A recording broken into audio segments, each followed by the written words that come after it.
First chapter है some basic concept of chemistry. ठीक है, इसमें एक छोटा सा टॉपिक्स हम लोग बेटा ले स्टार्ट करते हैं जिसका नाम है बेटा लॉ ऑफ केमिकल कॉम्बिनेशन। तो हम सबसे पहले यहाँ पे हेडिंग डालेंगे law of chemical combination.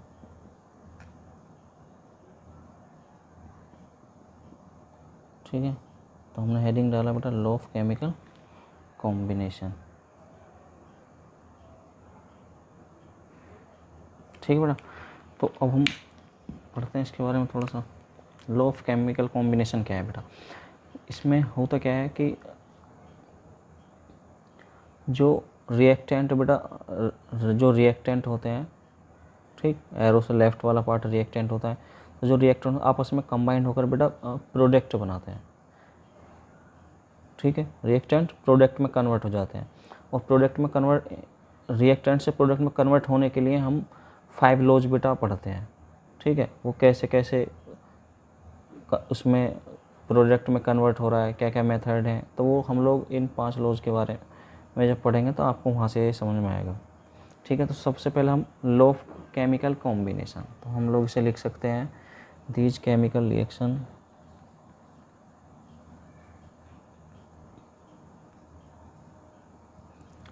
these chemical reactions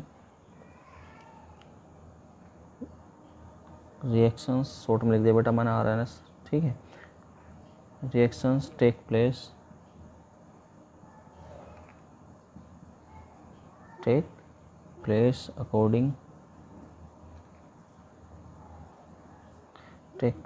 according to certain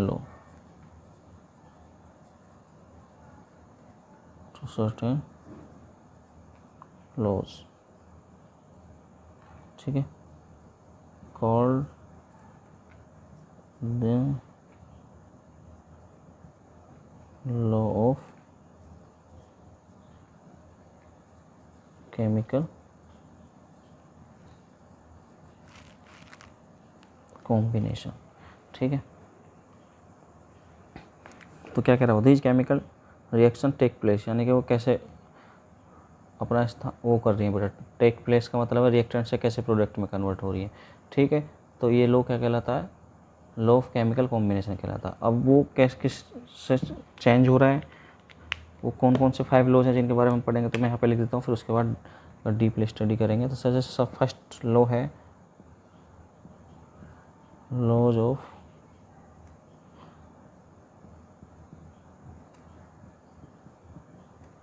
conservation of mass. First law बेटा ये है। सेकेंड लॉ हम लोग पढ़ेंगे law of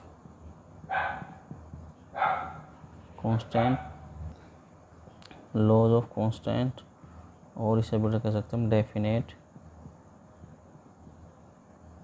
proportion.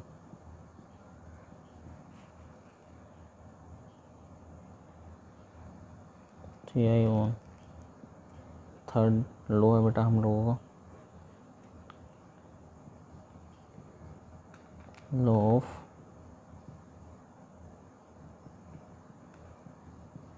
Multiple proportion.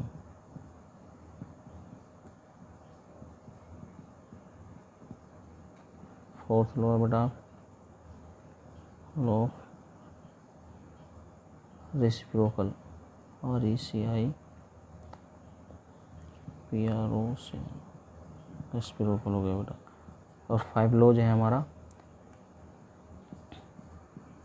गैलोसॉक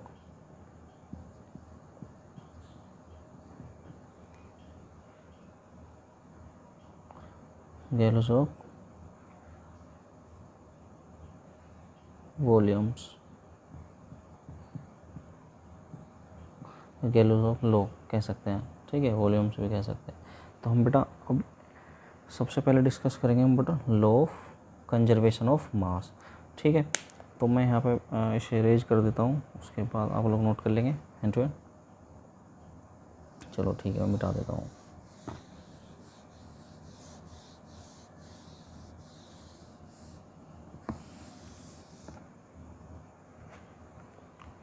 ठीक है बेटा, तो सबसे पहले हम हेडिंग लगाएंगे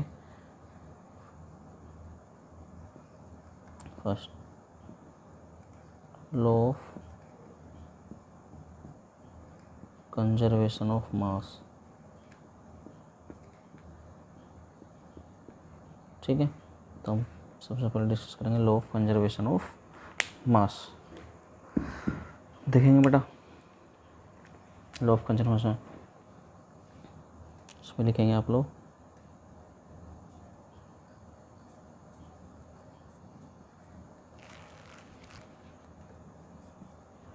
चलिए नहीं रहा है,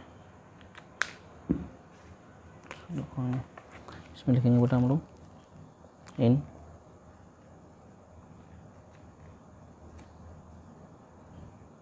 all physical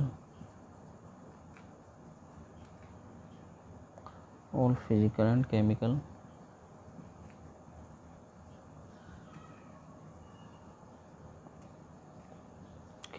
chains, the total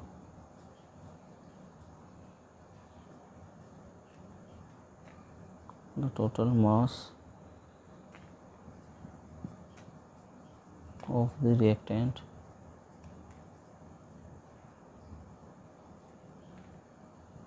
is equal to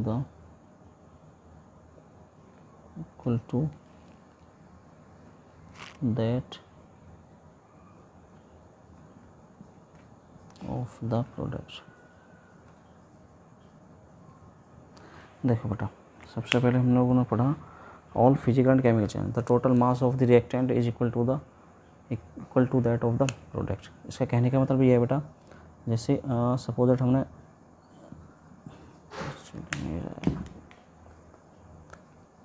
जैसे ए प्लस बी इक्वल टू हमने लिखे यहाँ पे सी प्लस डी, तो बेटा इस पार्ट को हम क्या बोलते हैं, रिएक्टेंट। और ये वाला पार्ट, एरो के बाद वाला पार्ट क्या कहलाता है, हमारा प्रोडक्ट। यही है ना। अब हम लोग क्या, उसने कहा कि जो बेटा ये रिएक्टेंट होता है, इसका मास और इसका मास बेटा दोनों का इक्वल होना चाहिए। जैसे मैं एक एग्जांपल्स की हेल्प से आप लोगों को बता रहा हूँ। सपोज दैट मैंने यहाँ लिया कैल्शियम कार्बोनेट। जब कैल्शियम कार्बोनेट को बेटा हीट किया जाता है, वो calcium oxide plus carbon dioxide में वो फॉर्म हो जाता है। ठीक है, अब कैल्शियम कार्बोनेट का बेटा मोलिकुलर मास निकालेंगे तो सी का कितना होता है बेटा 40 मल्टीप्लाई प्लस कार्बन का कितना होता है 12 और प्लस 3 मल्टीप्लाई ओ का कितना होता है 16, तो कितना होगा बेटा 40 प्लस 12 प्लस 48, तो बेटा ये हो जाएगा आप लोगों को 100। ठीक है, 100 ग्राम, चलो उसे कह सकते हैं। अब यहाँ पे चेक करेंगे हम लोग,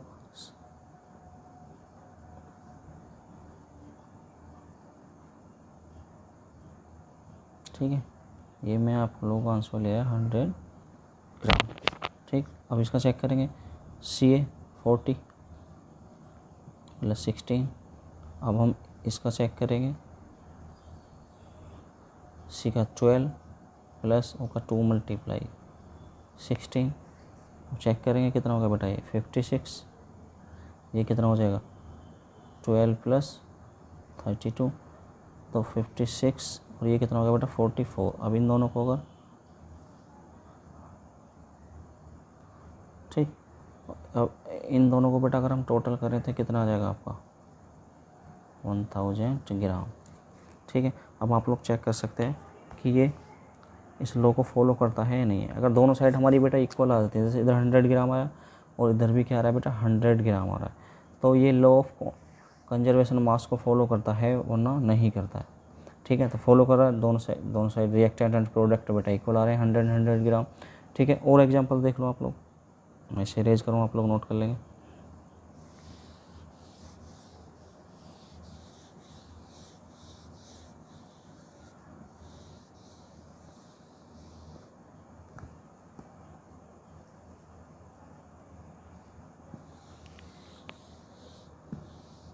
चलो और एग्जांपल ले लेते हैं इसका। जैसे मैं यहाँ ले लेता हूँ C प्लस O2 एरो का साइन कितना होगा बेटा,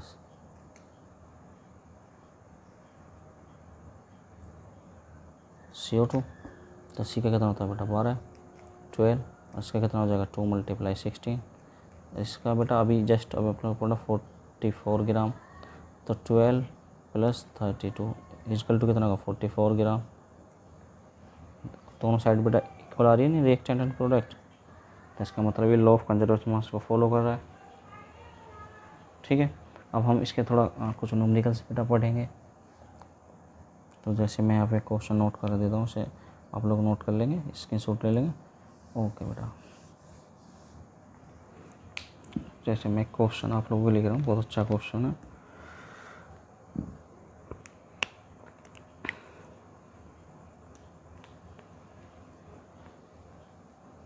मैंने क्वेश्चन लिखा बेटा वो है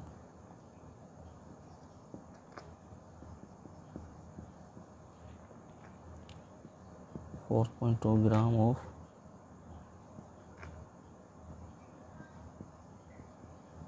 NaHCO3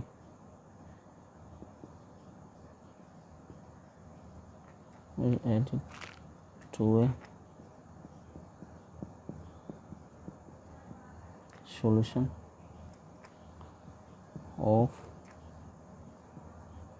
CH3COOH एसिटिक एसिड होता है बेटा, है ना, weighing WEIGHING, weighing 10 gram. As it is observed, it is observed that 2.2 gram of CO2 is released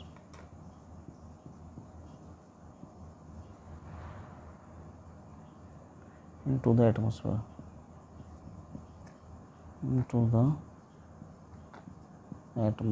ATM। ठीक है बेटा, शॉर्ट में लिख दिया मैंने एटमॉस्फेयर में। तो लिखिंग द received left behind, साथ के साथ बेटा बोल भी रहा हूँ, आपको समझ में आए, left behind is found to weigh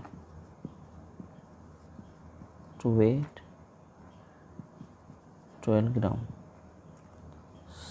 so that these observations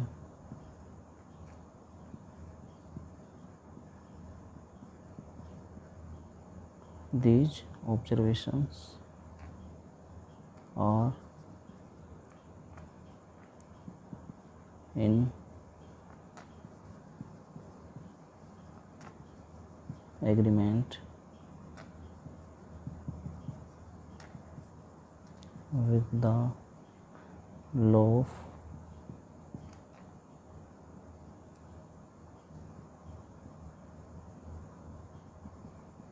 conservation of mass। तो बेटा ये आप लोगों के सामने क्वेश्चंस मैं नोट कर चुका हूँ, आप लोग चेक कर लेंगे। ठीक है, अब हमें बेटा ये चेक करना है कि लॉ ऑफ कंजर्वेशन को फॉलो करता है या नहीं करता है। तो उसने कहा बेटा एक यहाँ पे ध्यान दो, NaHCO3, अब हम लोग यहाँ लिखेंगे NaHCO3, ठीक, और इसमें ऐड किया बेटा हमने एसिटिक एसिड। तो यहाँ से बेटा जो रिएक्शंस फॉर्म होगी वो आप लोगों की होगी CH3COONA, ठीक, प्लस यहाँ से फॉर्म हो जाएगा बेटा वाटर और प्लस CO2, ठीक। तो अब क्या कहा उसने, वहन 4.2 ग्राम NaHCO3, तो ये बेटा कितने दे दिया आप लोगों के 4.2 ग्राम। CH3COOH कितने के 10 ग्राम वेट है इसका। अब आपसे क्या पूछ रहा है वो, इसका जो observe that 2.2 gram of CO2, तो CO2 बेटा कितने ग्राम है 2.2 ग्राम है। और the residue left behind it's found, यानी कि ये इसे क्या कहेंगे हम रेसिड्यू। ठीक, ये कितने ग्राम है बेटा आप लोगों का 12 ग्राम। अब देखो ये क्या है हमारा, ये रिएक्टेंट है, यानी कि इनका टोटल कर लेंगे बेटा कितना होता है 10 और 4 यानी कि 14.2 ग्राम। अब इसे कर लेंगे 12 और 2 कितना होगा 14.2 ग्राम। तो बेटा ये जो हमें दिया गया है इस, तो ऑब्जर्वेशन करने पर बेटा हमें पता लगा कि जो रिएक्टेंट है उसका जो टोटल मास है बेटा 14.2 ग्राम है, और ठीक जो प्रोडक्ट है बेटा उसका भी जो वेट है कितना है, उसका भी जो मास आ रहा है कितना आ रहा है 14.2 ग्राम। तो बेटा ये लॉ ऑफ कंजर्वेशंस को फॉलो करता है। ठीक है, तो इस टाइप के क्वेश्चंस हो गया बेटा, इस टाइप से आपसे पूछ लेगा कि ये लॉ ऑफ कंजर्वेशंस को फॉलो करता है नहीं करता है। और इसके अनदर क्वेश्चन है वो मैं आप लोगों को भी नोट कर रहा हूँ, मैं इसे रेज कर देता हूँ आप। ठीक है बेटा, ओके।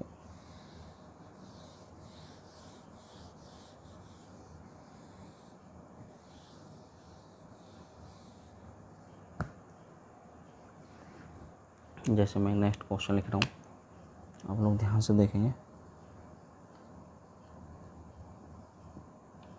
इस टाइप से पूछा था व्हाट मास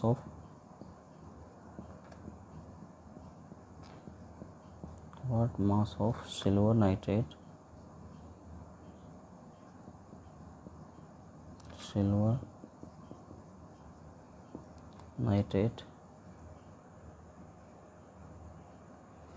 ठीक will react with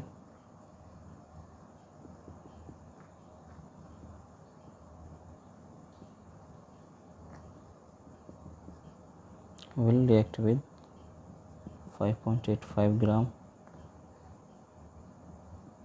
of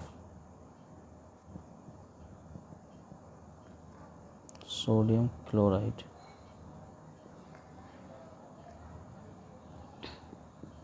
to produce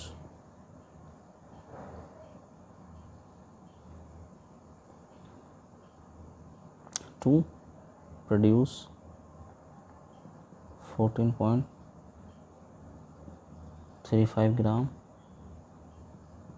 of silver chloride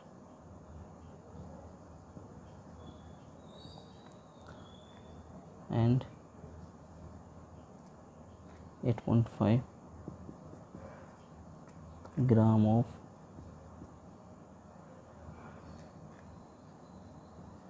sodium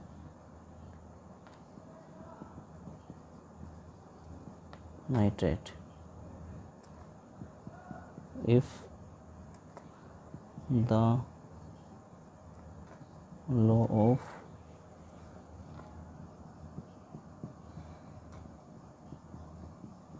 conservation of mass is true। तो बेटा ये क्वेश्चन आप लोगों का मैंने नोट कर दिया है। अब आप लोगों को ये बताना है कि बेटा इसमें लॉ ऑफ कंजर्वेशंस को ये फॉलो कर रहा है या नहीं कर रहा है। अब क्या करेंगे, रिएक्टेंट एंड प्रोडक्ट को देखेंगे बेटा इक्वल हो रहा है या नहीं हो रहा है। तो जैसे उसने कहा हम सिल्वर नाइट्रेट क्या होता है AgNO3, ठीक, प्लस किसके साथ रिएक्ट कर रहा है वो सोडियम क्लोराइड के। तो सोडियम क्लोराइड क्या होता है बेटा NaCl। तो यहाँ से इतना ये फॉर्म हो जाएगा, यानी कि क्या बचेगा आप लोगों का AgCl प्लस NaNO3। ठीक, अब उसने बेटा हमें वैल्यू पुट दे रखी है, will nitrate react with 500 gram sodium chloride है बेटा कितना है हमारा 5.85 ग्राम, यहाँ पर सोडियम क्लोराइड दे रखा है। फिर आगे पढ़ेंगे सोडियम प्रोड्यूस इतने ग्राम सिल्वर क्लोराइड ये रहा, ये कितने ग्राम है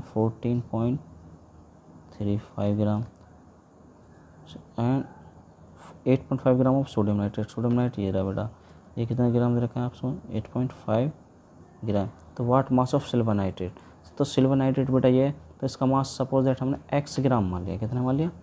x ग्राम। अब क्या करेंगे, इसका यानी कि रिएक्टेंट का टोटल मास और प्रोडक्ट का टोटल मास, तो हम क्या कर लेंगे बेटा, इसे ऐसे तो लिख देंगे हम लोग, x plus 5.85 equal to 14.35 plus 8.5। Clear इतनी बात? अब हम लोग क्या करेंगे, x प्लस 5.85 इजकल टू, इसे ऐड कर लेंगे बेटा 5। अगर आप लोग को दिक्कत हो रही है, देखो ऐसे ऐड कर लो, अगर आप लोगों को दिक्कत हो रही है तो 14.35 8.5, तो बेटा 5 ऐसे है, 5 3 8 5 8 और 4 12 22.85। अब x की वैल्यू में, x की वैल्यू बेटा हमें निकालनी है, तो ये प्लस में है तो दूसरी साइड किस में जाएगा, माइनस में, -5.85। तो इसमें से बेटा हम लोग 5.85 क्या कर देंगे, सब्ट्रैक्ट कर देंगे। 0.071 कितना आ गया बेटा, तो जो x की वैल्यू आ जाएगी हमारी कितनी आ जाएगी, 17 ग्राम। ठीक है, तो आप लोगों अब तो हमें इसमें कितना सिल्वर नाइट्रेट मिलाना पड़ेगा बेटा, 17 ग्राम। अगर हम यहाँ पे x की जगह बेटा 17 हम रख दें, अब इनका टोटल करें तो हम लोगों का ये इक्वल बैठेगा, तो ये लॉ ऑफ कंजर्वेशन को फॉलो कर रहा है। ठीक है, और नेक्स्ट एक क्वेश्चन मैं ऐसा ही आप लोगों को दे रहा हूँ, वो आप लोग करके देखेंगे, नहीं होगा तो मैं कराता हूँ आपको। ठीक है बेटा, चलो मैं रेज कर रहा हूँ, आप नोट कर लेंगे। ओके,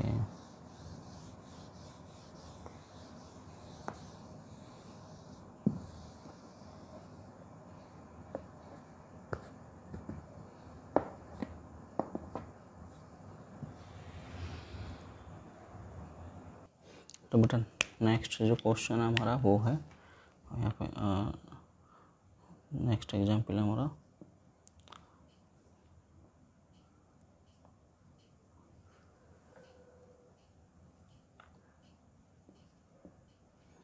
मैं यहाँ पर नोट कर रहा हूँ, if 6.3 gram of NaHCO3 are added to 15 gram of acetic acid यानी कि CH3COOH सॉल्यूशन। ठीक, द रेसिड्यू इज फाउंड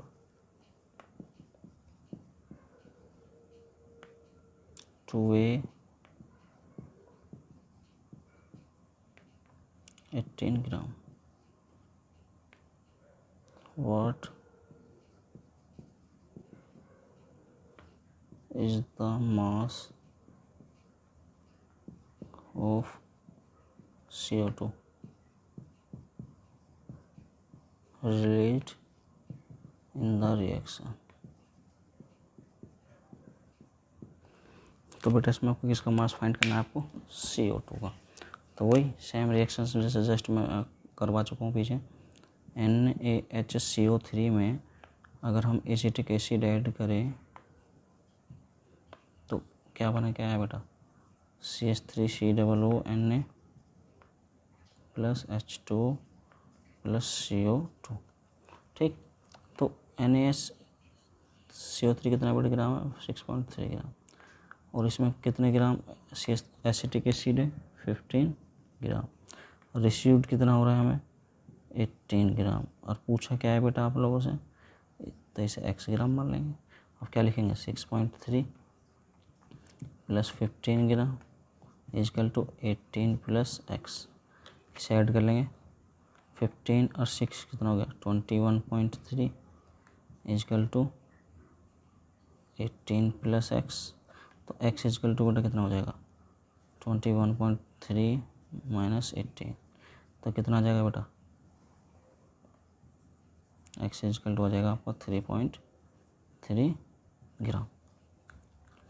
ठीक है बेटा, तो इस टाइप से बेटा इसके न्यूमेरिकल्स पूछे जाते हैं मोस्टली। अब दोनों को बेटा एक्स की जगह 3.3 रख लो तो क्या हो जाएगा, दोनों साइड इक्वल बैठ जाएगा रिएक्टेंट प्रोडक्ट, तो ये लॉ ऑफ कंजर्वेशन को फॉलो कर रहा है। ठीक है, अब चलो नंबर 2 की तरफ चलते हैं बेटा हम लोग। ठीक है, तो मैं इसे अरेंज कर रहा हूँ।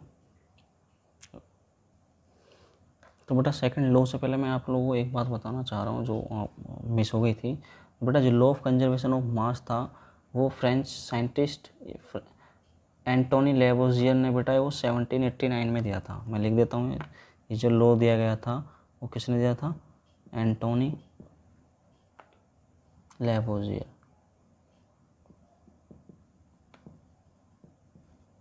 एंटोनी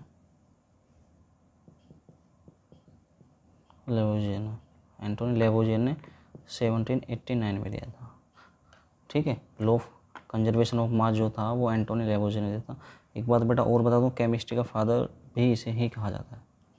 ठीक है, एंटोनी लेवोजियर को ही फादर ऑफ केमिस्ट्री। ठीक है, अब बेटा हम चलेंगे सेकंड लॉ पर। ठीक है, सेकंड लॉ था बेटा हमारा, मैं यहाँ पे लिख देता हूँ,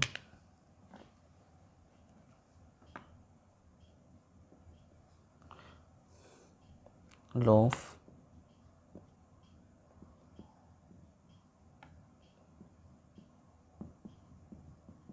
कांस्टेंट और डेफिनेट प्रोपोर्शन।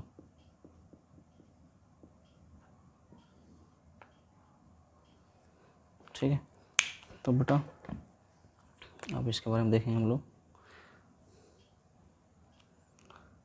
ये जो लॉ ऑफ कांस्टेंट और डेफिनेट प्रोपोर्शन बेटा वो जो साइंटिस्ट हैं J.L. प्राउस्ट ने दिया था ये लॉ, PROUST, J.L. प्राउस्ट ने इन 1799 में बेटा ये लॉ दिया गया था। ठीक है, जो इससे पहले मैंने आप लोगों को पढ़ाया law of conservation of mass Antoine Lavoisier, और जो लॉ ऑफ कांस्टेंट और डेफिनेट प्रोपोर्शन था वो किसने था, J.L. प्राउस्ट ने इन 1799 में। ठीक है बेटा, तो हम लोग इसके बारे में थोड़ा सा लिख लेते हैं। A chemical compound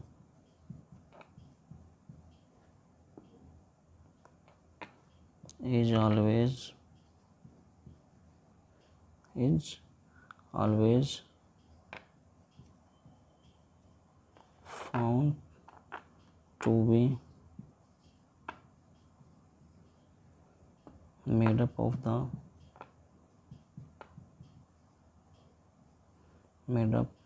the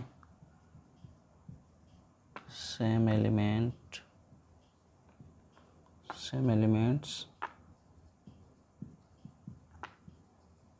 combined together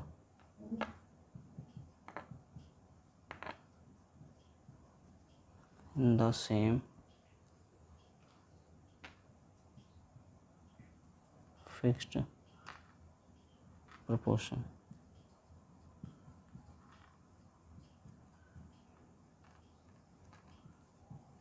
by mass। तो बेटा इनका कहने का अर्थ था कि जो एक कंपाउंड है वो किसी भी सोर्स से बना हो या किसी भी प्रकार बनाया गया हो, जो केमिकल कंपाउंड है वो किसी भी सोर्स से बना हो या चाहे कैसे भी बना हो, उसमें जो उपस्थित जो बेटा अवयव है ना उनका जो मास का जो अनुपात है वो क्या होगा बेटा, सदैव बराबर होता है या सदैव स्थिर रहता है। यह कह सकते हैं जैसे वाटर है, वाटर चाहे सी वाटर हो बेटा, रेन वाटर हो या टैप वाटर हो, किसी भी सोर्स से हमें बेटा वाटर प्राप्त हो रहा है तो उनका जो रेशियो होगा बेटा वो फिक्स्ड होगा। इसका कहने का अर्थ ये था। ठीक है ना। डेफिनेट प्रोपोर्शन मतलब उनका जो रेशियो होगा वो क्या होगा बेटा, फिक्स होगा। जैसे मैं एग्जांपल से आपको बता रहा हूँ,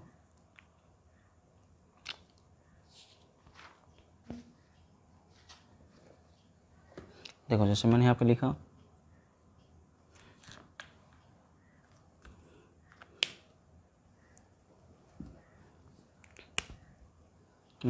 बेटा टैप वाटर लिख लिया, रेन वाटर,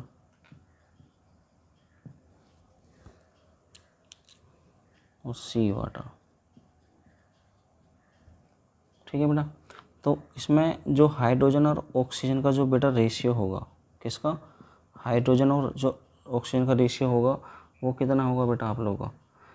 अगर देखा जाए H2 मतलब 2:16 होता है, तो 2 × 2 2 × 16 यानी कि कितना आएगा 1:8। तो यहाँ भी 1:8 होगा बेटा, यहाँ भी 1:8 ही होगा। तो तीनों केसों में बेटा जो रेशियो होगा हाइड्रोजन और ऑक्सीजन का 1:8 1:8। इनका कहने का मतलब ये था। ठीक है, और एग्जांपल दिखा देता हूँ मैं आप लोगों को। तो ये एग्जांपल आप नोट करेंगे, मैं इसे रेज कर रहा हूँ।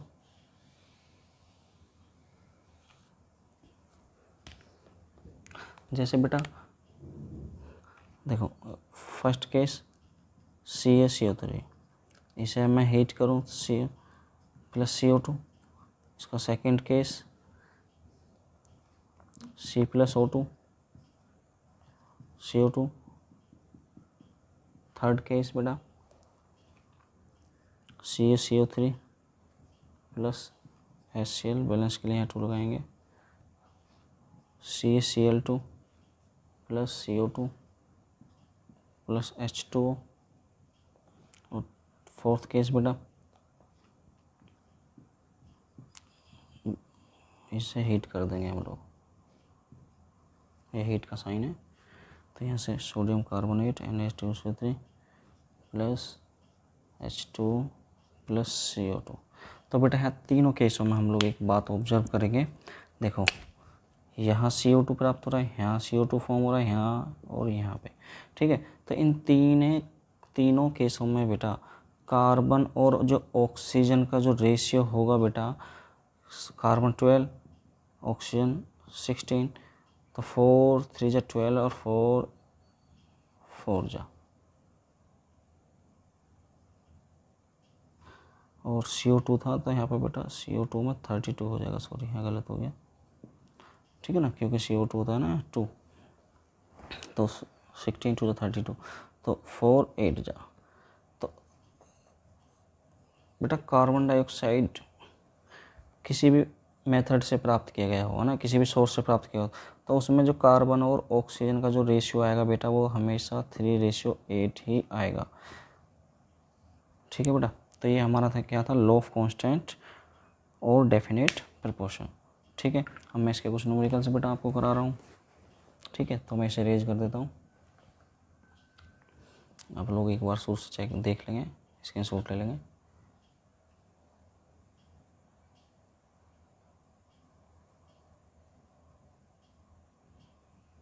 ठीक है बेटा, ओके, अब मैं इसे रेज कर देता हूँ।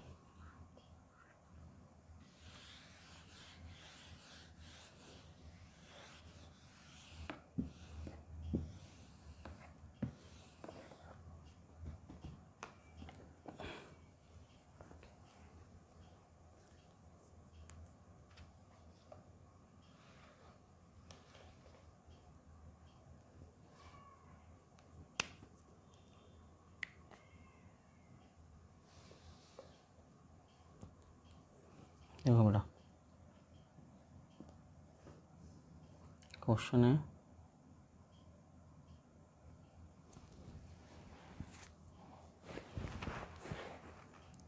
2.16 ग्राम ऑफ कॉपर मेटल। ठीक है बेटा, when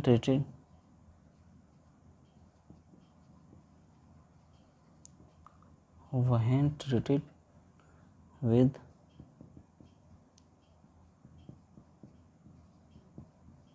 nitric acid,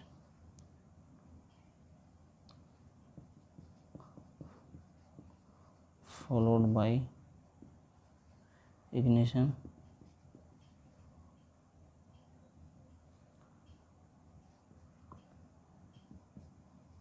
of the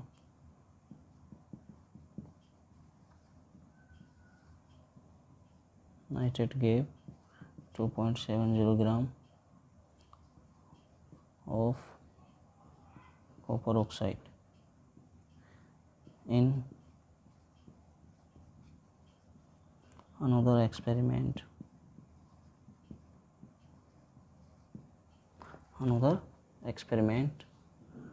1.15 gram of copper oxide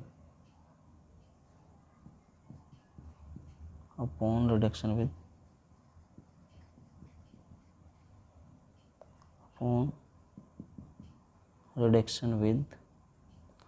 hydrogen gave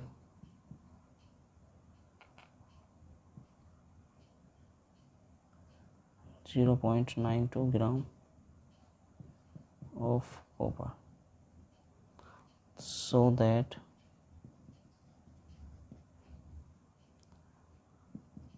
the above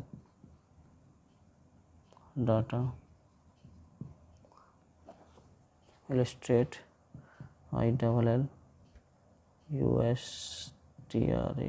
illustrate the law of definite proportion.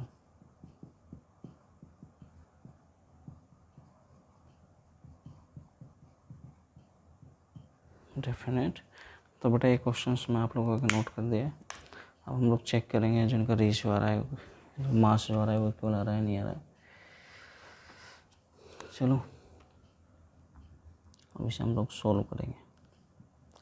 तो हम लिखेंगे बेटा percentage of CU in CuO। ये एक्सपेरिमेंट फर्स्ट में बेटा, किसकी बात करें? एक्सपेरिमेंट फर्स्ट की, ठीक है। यानी कि कॉपर ऑक्साइड में जो कॉपर की परसेंटेज है बेटा वो कितनी निकाल लेंगे हम लोग, 2.16/2.70 मल्टीप्लाई 100, ठीक है। यानी कि 2.16 ग्राम कॉपर थी और कॉपर ऑक्साइड क्या था, कॉपर ऑक्साइड को नीचे वैल्यू रख देंगे 2.70।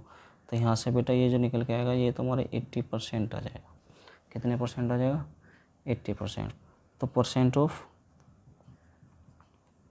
ऑक्सीजन कितनी हो जाएगी बेटा? जब कॉपर ऑक्साइड में कॉपर 80% है तो ऑक्सीजन कितने परसेंट हो जाएगी? 20%। 20% कैसे आ रही है बेटा? 100% तो टोटल में से कॉपर ही निकाल दो, कितनी आ जाएगी? तो 20% कितनी आ गई हमारे पास? ऑक्सीजन, ठीक है। अब एक्सपेरिमेंट सेकंड में क्या हो रहा है बेटा? फिर वही कंडीशन लेंगे of CU in CuO equal to कितना हो जाएगा बेटा? और सेकंड केस में देख लो, इन अनदर एक्सपेरिमेंट 0.92 हाइड्रोजन है, तो 0.92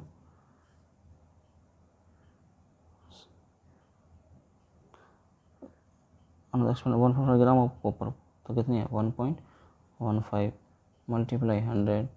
तो ये भी बेटा कितना आ जाएगा? कैलकुलेटिंग कर लोगे 80% आ जाएगा, ठीक है। तो परसेंट ऑफ O2 कितना आ जाएगा बेटा?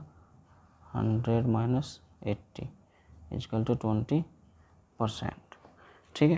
तो इसमें बेटा ऑक्सीजन हमारी 20% आ रही है, इसमें भी 20% आ रही है। तो बताई थी ये बात आपको लॉ ऑफ कांस्टेंट प्रोपोर्शन में कि कोई भी एक एलिमेंट, जैसे सपोज दैट जैसे वाटर था, किसी भी फॉर्म में किसी भी सोर्स से में प्राप्त हुआ तो उनका जो रेशियो था बेटा वो कितना आ रहा था? 1:8।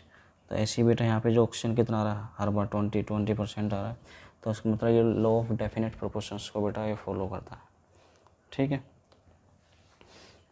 नेक्स्ट एग्जांपल देखेंगे बेटा।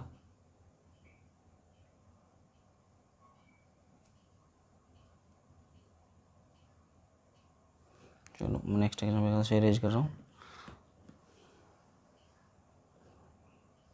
ठीक है बेटा। वो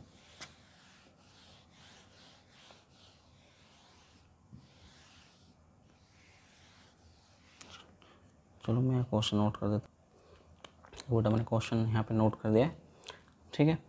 1.37 ग्राम of copper cupric oxide on reduction in hydrogen gas gives 1.098 gram of copper. In another experiment 1.179 gram of metallic copper producing 1.476 gram of copper oxide cupric oxide, so that these results illustrate the law of constant proportion. Same question है बेटा, तो क्या करेंगे बेटा, हम लोग solve करते हैं इसे।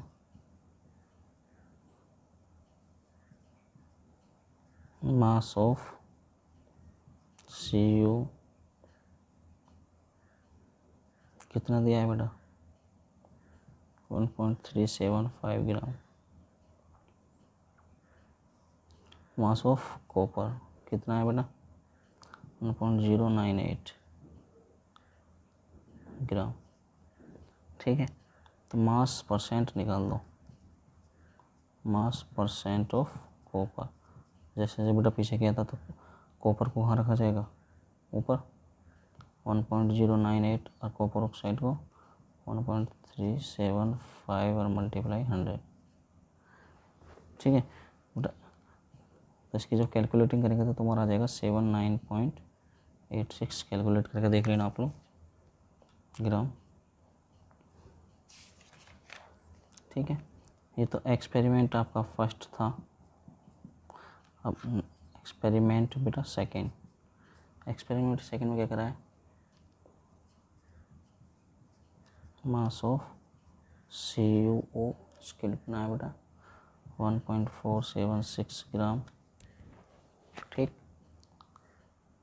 मास ऑफ कॉपर कितना हो जाएगा बेटा आपका 1.179 ग्राम, तो निकाल दो। मास परसेंट ऑफ Cu कितना हो जाएगा बेटा 1.179 डिवाइड बाई 1476 मल्टीप्लाई 100। तो इसकी कैलकुलेटिंग करने के बाद बेटा ये आएगा आपका 78289 के अप्रोक्स में आ जाएगा बेटा, ठीक है। तो ये कैलकुलेटिंग आप लोग करके देख लेंगे, ठीक है। अब यहाँ भी ये 79.86 रहा, 79.8286 के अप्रोक्स में आ जाएगा आप लोगों का, तो लगभग अप्रोक्सीमेटली सेम है बेटा। तो स्टेप्स में इसमें भी बेटा लॉ ऑफ डेफिनेट प्रोपोर्शंस क्या हो रहा है, फॉलो हो रहा है, ठीक है। ऊपर किसी भी मेथड से हो, बट वैल्यू क्या रहती है उनकी, सेम रहती है, ठीक है बेटा। तो ये सेकंड लॉ भी हमारा कंप्लीट हुआ। अब चलेंगे बेटा हम थर्ड लॉ की तरफ, ठीक है। अब मैं इसे रेज कर रहा हूँ, रेज करने के बाद थर्ड लॉ चलते हैं, थर्ड लॉ लिखते हैं फिर।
और रेशियो क्या होगा फिक्स होता है। जैसे मैं एग्जाम्पल्स के अनुसार आपको बोल रहा हूँ,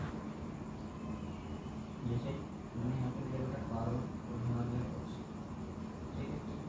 तो ये यहाँ से फॉर्म किया मैंने बेटा CO2, यहाँ पे लिया C और O, यहाँ से फॉर्म किया मैंने कार्बन मोनोऑक्साइड, ठीक। अब चेक करेंगे जो कार्बन का रेशियो होता है बेटा वो कितना 12, इस ऑक्सीजन कितना हो जाएगा 32, और इसका कितना हो जाएगा, इसमें कार्बन का 12 रेशियो 32, ठीक। यहाँ चेक करेंगे इसमें कितना हो जाएगा 12 16।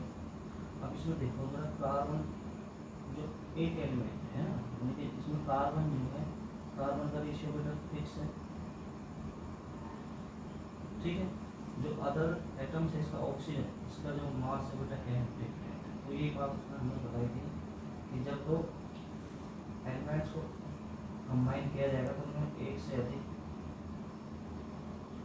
कंपाउंड बनेंगे बेटा। तो उनमें से जो एक तत्व के जो एक एलिमेंट होगा उनके जो मास है वो बेटा क्या होगा इक्वल होगा। देखो जैसे कार्बन कार्बन दोनों में मास क्या हो रहा है बेटा इक्वल हो रहा है, ठीक है। तो जब भी आप इसमें कंबाइन करेंगे तो इसमें अपन लिख सकते हैं इनका जो रेशियो होगा, जैसे यहाँ पे लिख रहा हूँ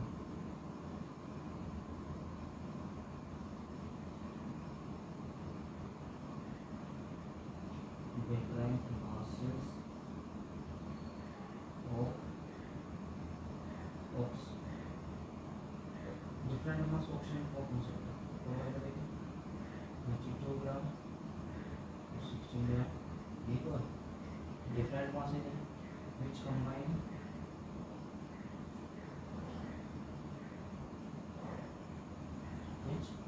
combine with fixed mass of carbon, fixed mass of carbon कितना ग्राम होता है 12 ग्राम, में से टू दे रहा है में से को से ठीक है। तो different masses of oxygen, different mass of oxygen different mass 32 60 gram, different mass of oxygen 30 gram and 60 gram, ठीक है। तो which combine with fixed mass of carbon, तो किसके जो कार्बन को कंबाइन किया जाएगा इनका मास होगा फिक्स होता है कितने ग्राम दोनों का 12 ग्राम 12 ग्राम, ठीक है। तो उसको रेंज करो समझेगा, ठीक है।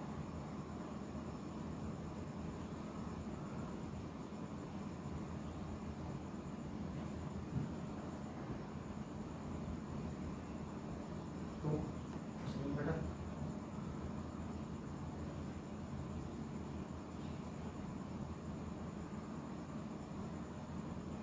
कार्बन मोनोऑक्साइड और कार्बन डाइऑक्साइड, ठीक है। इसमें जो उनका जो रेशियो आ रहा है बेटा इसका ऑक्सीजन इसमें कितना आ रहा है 16, इसमें कितना 32, ठीक है। तो 16 रेशियो 16 16 16 जो रेशियो आएगा इसमें 1 रेशियो, ठीक। तो ऐसे ही हम लोग चेक करेंगे वाटर,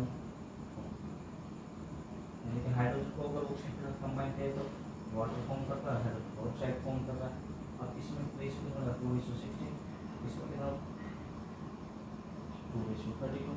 अब इसमें क्या हो रहा है बेटा डिफरेंट मास ऑफ ऑक्सीजन 1632, इतना सा लिख सकते हैं यहाँ पे डिफरेंट मासेस ऑफ ऑक्सीजन कितना कितने ग्राम 16 ग्राम है 32 ग्राम, which combines with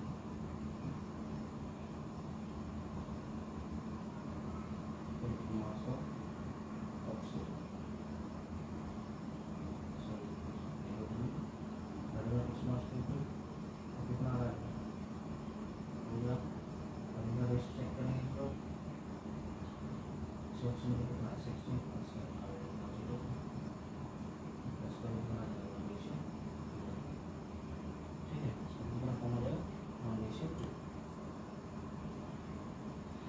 इनमें जो लॉग मल्टीपल प्रोपोर्शन है इनमें रेशियो हमेशा फिक्स होता है और एक सीरीज आना चाहिए, जैसे 1:2, ठीक है, 2:3, 3:4, ऐसा नहीं होना चाहिए 2:6, 2:7, ऐसा नहीं, 2 के बाद 3 के बाद 4, इस टाइप से रेशियो होना चाहिए, वरना वो गलत है, ठीक है। तो ये जो रेशियो मल्टीपल प्रोपोर्शन होता है इनका जो रेशियो होता है वो फिक्स होता है, होना चाहिए फिक्स, और वो सीरीज में होता है, ठीक है, जैसे 1:2, 2:3, 3:4, इस टाइप से, ठीक है। नेक्स्ट एग्जाम्पल 16 ऐसे यूज करो।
नाइट्रोजन कितना होता है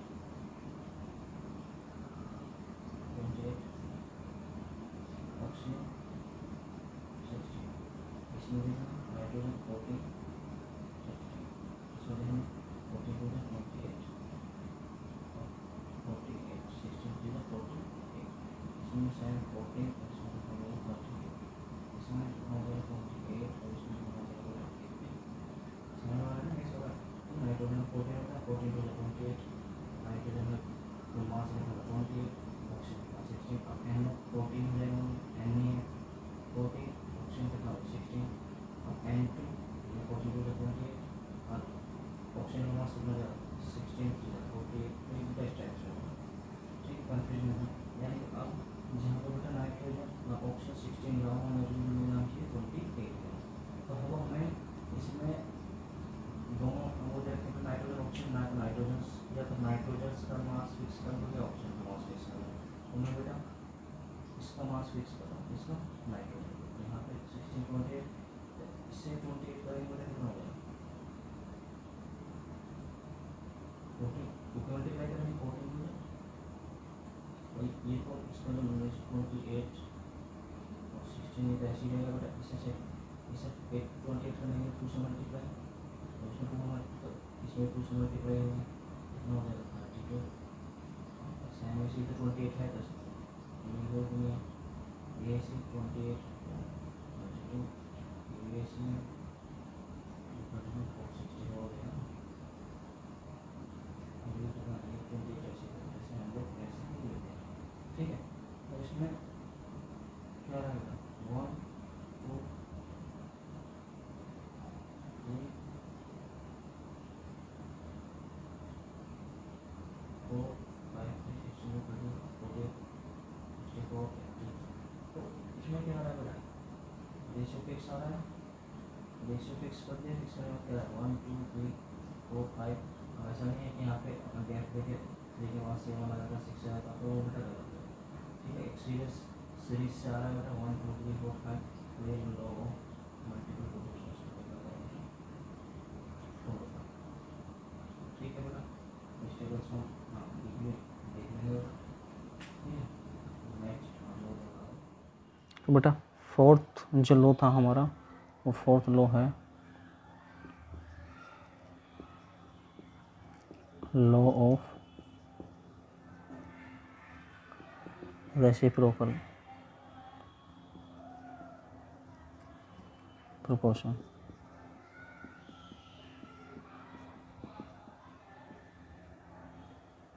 रेसिप्रोकल प्रोपोर्शन, ठीक है। तो हम इसमें देखेंगे बेटा थोड़ा इसके बारे में लिख लेंगे। The ratio of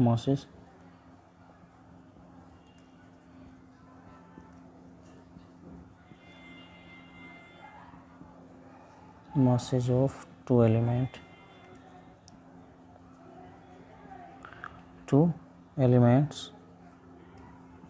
A and B which combine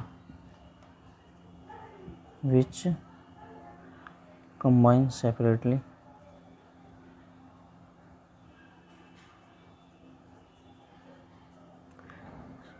with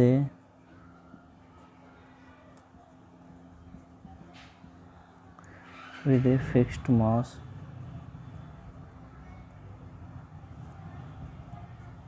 of the third element और थर्ड एलिमेंट बेटा हमने क्या मान लिया C, ठीक है, is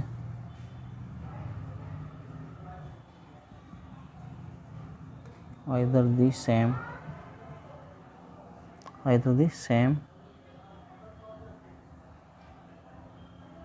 or some simple multiple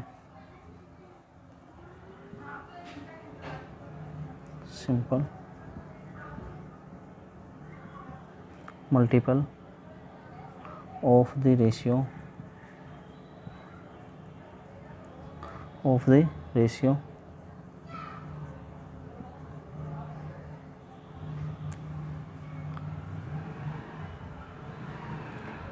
masses in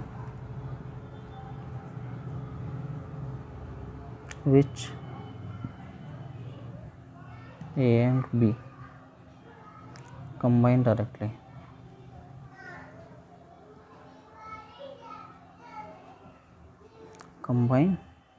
directly with each other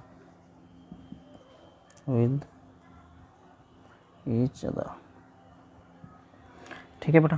तो देखो क्या कह रहा है वो, the ratio of masses of two elements का बेटा रेशियो जो होगा, जैसे टू एलिमेंट हमने ए एंड बी लिया ना, विच कंबाइन सेपरेटली, जब उन्हें एक साथ सेपरेटली कंबाइन किया जाता था with a fixed mass of the third element, तो उनका जो मास होता है बेटा वो क्या होता है, फिक्स्ड होता है, ठीक है। Third element C is the same और some simple multiple of the ratio of the masses in which A and B combine directly with H, और फिर जो बेटा ए एंड बी जो एलिमेंट थे उन्हें थर्ड एलिमेंट से कंबाइन किया जाता है, ठीक है। पहले थर्ड एलिमेंट से कंबाइन किया जाएगा, उसके बाद इन्हें बेटा ए और बी को डायरेक्टली कंबाइन किया जाता है। अब वो कैसे किया जा रहा है मैं एक एग्जांपल से बेटा आपको समझाऊंगा, जब आपको समझ में आएगा, ठीक है। तो मैं इसे इरेज कर रहा हूँ, अभी आप लोग देखेंगे, ठीक है बेटा। मैं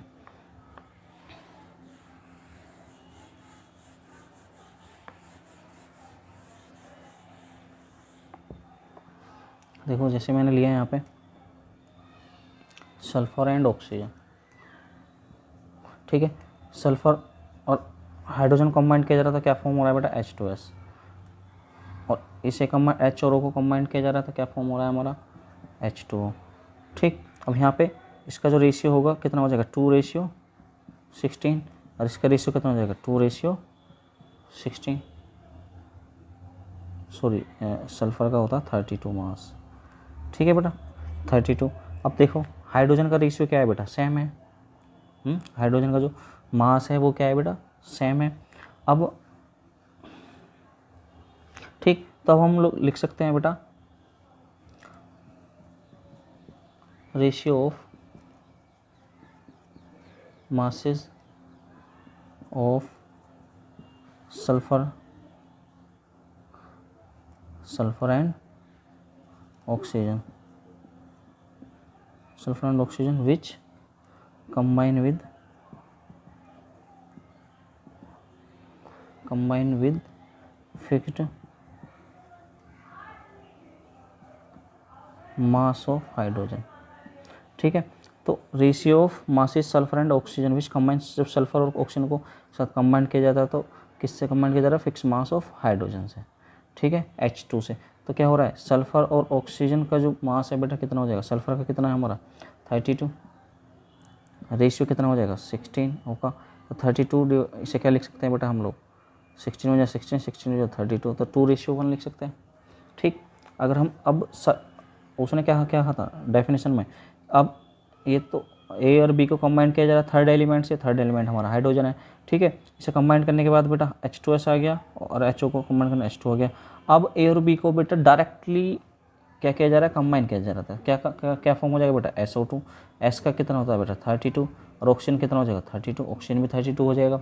ठीक है, तो सल्फर का जो मास है 32 और ऑक्सीजन का मास कितना हो जाएगा 32। अब हम इसे लिख सकते हैं बेटा कुछ इस टाइप से,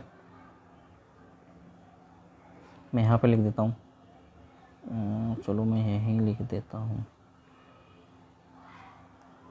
ऐसा दिख रहा है, रेशियो ऑफ मासेस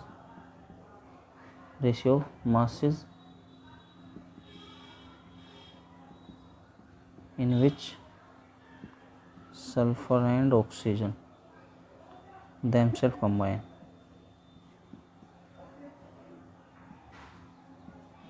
यानी कि दोनों को कैसा एक साथ कंबाइन किया जा रहा है, खुद को, है ना, सल्फर एंड ऑक्सीजन। तो क्या लिख सकते हैं बेटा, एस और ओ का जो रेशियो होगा कितना होगा 32/32, तो इसका कितना आ जाएगा 1:1। ठीक है, अब क्या करेंगे बेटा, इसका रेशियो ले लो 2:1 और इसका रेशियो को डिवाइड करो 1:1, तो कितना आ जाएगा 2:1। ठीक है बेटा, तो इस टाइप से बेटा हम लोग लॉ ऑफ रेसिप्रोकल को, लॉ ऑफ रेसिप्रोकल प्रोपोर्शंस को समझ सकते हैं। ठीक है, एक एग्जांपल और देख लो, यानी कि इस लॉ में बेटा ये बताया गया है कि जब ए और बी एलिमेंट है, ए और बी जैसे सपोज दैट यहाँ पे ए हमने एस मान लिया और ओ क्या मान लिया एक्स, यानी कि जब दो एलिमेंट को बेटा कंबाइन किया जाता है किसी थर्ड एलिमेंट से, तो उनका जो रेशियो होगा बेटा वो क्या होता है, वो फिक्स्ड रेशियो होता है। जैसे दोनों केस में बेटा देखें हम लोग, हाइड्रोजन का जो मास है वो क्या है बेटा, फिक्स है 2:2। ठीक है, तो अब इसमें सल्फर और ऑक्सीजन को एक साथ कंबाइन किया जा रहा है, तो बेटा उनका जो फिक्स्ड मास कितना आ रहा है 2:1 आ रहा है। ठीक, अब ए और बी जैसे लैंग्वेज डेफिनेशन बताया बेटा, ए और बी को डायरेक्टली अब क्या किया जा रहा है, डायरेक्टली कंबाइन किया जा रहा है। तो डायरेक्टली कंबाइन करने एस और ओ एस और ओ को कंबाइन करेंगे तो SO2 फॉर्म हो जाएगा। तो इनका जो मास आ रहा है बेटा कितना 32:32। तो ratio of masses in which S and O themselves combine है ना एक साथ, तो 32:32 आ रहा है, तो 1:1। अब इस वाले रेशियो को बेटा इस वाले रेशियो से डिवाइड कर देंगे तो क्या आ जाएगा, ये एक होल नंबर के फॉर्म में बेटा आ जाएगा। ठीक है बेटा, अब इसके बाद जो नेक्स्ट लो आता है आपका, वो आता है गे-लुजैक लो। ठीक है, अब मैं उसे समझा रहा हूँ, पहले इसे इरेज कर देता हूँ बेटा। जो फिफ्थ लो है वो है हमारा गे-लुजैक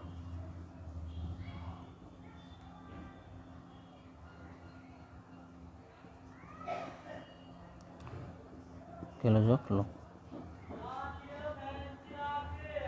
ठीक है बेटा, तो इसे पढ़ेंगे थोड़ा सा इसके बारे में। तो लिखेंगे बेटा under constant temperature, under constant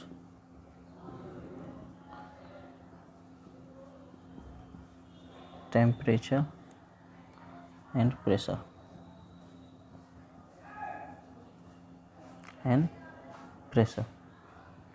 the volume of the gases of the gaseous reactant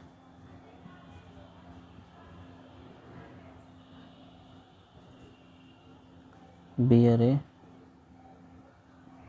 simple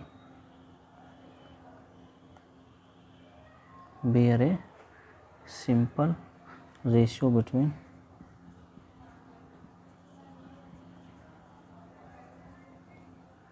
between themselves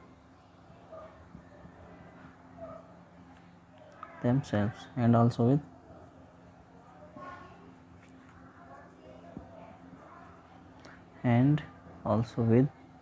the volumes of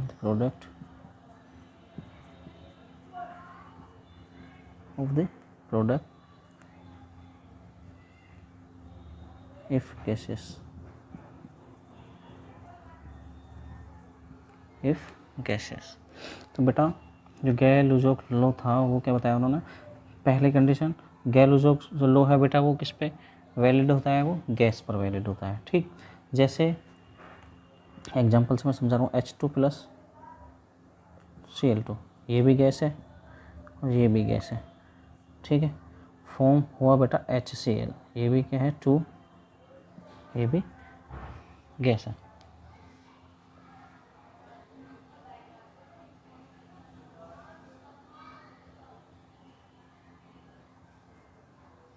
ठीक, तो अगर हम सपोज दैट इसका बेटा हाइड्रोजन का 1 वॉल्यूम ले रहे हैं, यानी कि जो इनका वॉल्यूम है कितना है 1। देखो वॉल्यूम 1 कैसे लिया मैंने यहाँ पे, देखो इसके आगे कोई नंबर्स नहीं है तो ये वॉल्यूम 1 है, इसी के आगे कोई भी नंबर नहीं है तो इसका भी वॉल्यूम क्या हो जाएगा 1 वॉल्यूम हो जाएगा। अब इसके आगे देखो 2 नंबर आता है, इसका वॉल्यूम कितना है बेटा 2 वॉल्यूम है। ठीक, अब आप सोचो मैं यहाँ पे अगर 30 वॉल्यूम ले लेता हूँ हाइड्रोजन का, कितने वॉल्यूम ले लेता हूँ 30 वॉल्यूम। ठीक, तो जब इसका 30 वॉल्यूम होगा तो इसका भी बेटा 30 वॉल्यूम होगा, है। अब जो 30 वॉल्यूम, इसका 30 वॉल्यूम, इसका 30, तो ये दुगना नहीं हो रहा क्या, तो इसका दुगना कितना हो जाएगा बेटा 60 वॉल्यूम। तो इसका वॉल्यूम कितना हो जाएगा 60 वॉल्यूम हो जाता है। ठीक है, क्लियर बेटा। एक एग्जांपल और देख लो, सपोज दैट पहले इसे नोट करो बेटा, मैं इरेज कर देता हूँ, उसके बाद मैं आपको आगे लिखता हूँ। ठीक है, मैं इसे इरेज कर रहा हूँ बेटा, नोट करो।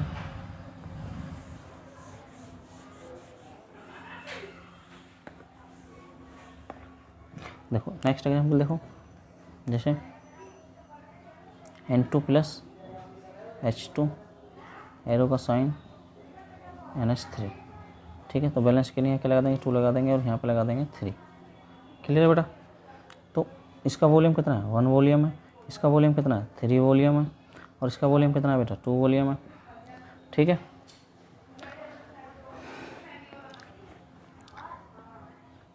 अब क्या हो रहा है बेटा, अगर सपोज दैट मैंने ये बेटा आप लोगों का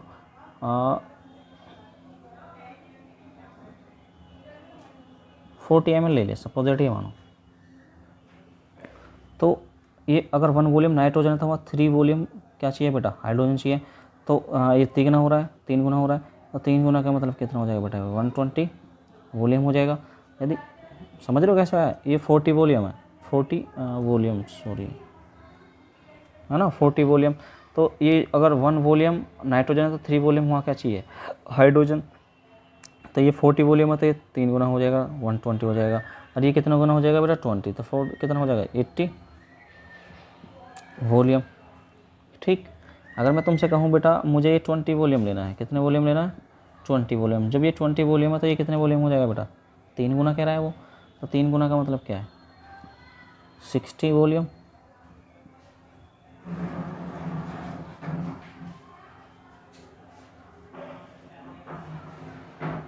ठीक है, जब ये 60 वॉल्यूम है तो ये कितना हो जाएगा बेटा 40 वॉल्यूम। ठीक है, यहाँ वॉल्यूम भी लिख सकते हैं बेटा ml भी लिख सकते हैं आप लोग, कंफ्यूज मत होना आप लोग। ठीक है, यहाँ पे ml भी नोट कर सकते हो, यहाँ भी ml नोट कर सकते हो। क्लियर है बेटा, 40 ml है ना। अगर 40 ml नाइट्रोजन है तो वहाँ पे 3 गुना क्या हो जाएगी बेटा हाइड्रोजन, यानी कि 120 ml क्या हो जाएगी वहाँ पे हमारी हाइड्रोजन हो जाएगी। तो बेटा ये लो यानी कि गैर-लुजोक लो था। ठीक है, और ये जो गैर-लुजोक लो वैलिड होता है बेटा वो किस पे होता है ओनली गैसेस पे होता है। ठीक है, जब रिएक्टेंट भी हमारे गैसेस हों और प्रोडक्ट जो बन के आए बेटा वो भी गैसेस हो। ठीक है बेटा, तो ये 5 लॉ बेटा हमारे आज कंप्लीट हो चुके हैं। ठीक है, ओके बेटा, थैंक यू।